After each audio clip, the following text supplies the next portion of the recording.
দিয়েছিলাম। এবার এক এক করে আমি ভেজে নেব। আপনাদের আগে থেকেই বলে রাখি, দিয়ে যেন সঙ্গে সঙ্গে নাড়তে যাবেন না, কিছুক্ষণ গ্যাসটা কমিয়ে হতে দেবেন, তারপরে আপনি নাড়বেন।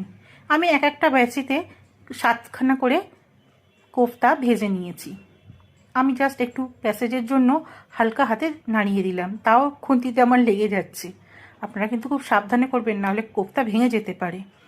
এরপর আস্তে আস্তে উল্টিয়ে নেবেন। দেখুন এক পিঠ হয়ে গেছে, আর এক পিঠ করে নেব।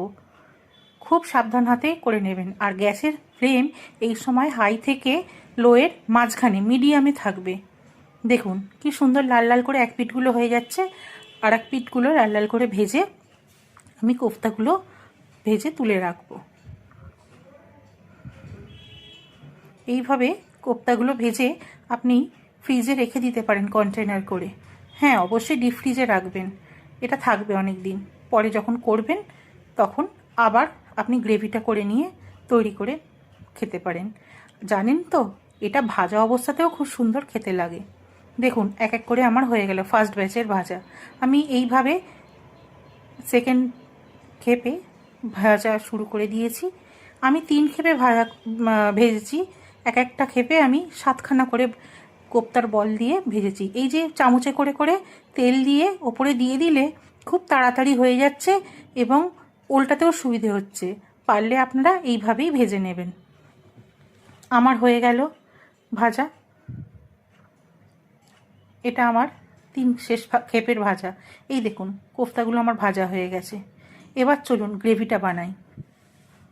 গ্রেভির জন্য কিছুটা তেলটা আমি কমিয়ে নিয়েছি, জিরে, তেজপাতা ও শুকনো লঙ্কা ফোড়ন দিলাম। এবার ওই যে মশলাটা তৈরি করে রেখেছিলাম সেটা মিক্সিতে বেটে নিয়ে আমি ভালো করে কষিয়ে নেব। যদিও খুব একটা কষাবার প্রয়োজন হয় না, কারণ আগে থেকে ভেজে সেদ্ধ করে এবং বাটা আছে। পরিমাণ মতো নুন দেবো, বুঝে নুন দেবেন, কারণ আপনি মাখার সময়তেও নুন দিয়েছেন এবং মশলা পেঁয়াজেতেও ভাজার সময় নুন দিয়েছেন। এবার টক দইয়েতে ধনে গুঁড়ো, জিরে গুঁড়ো, লঙ্কা গুঁড়ো, হলুদ গুঁড়ো, যেমন রেগুলারের মশলা দিয়ে ভালো করে ফেটিয়ে নিয়ে ভালো করে নাড়তে থাকতে হবে। অনর্গল নাড়বেন, কারণ দই যাতে না ফেটে যায়। এর মাঝখানে বুঝলে আপনি একটু জল দেবেন, যেমন আমি মিক্সি ধোয়া জলটা দিয়েছি। মা, বলতেও তো ভুলে গেছি।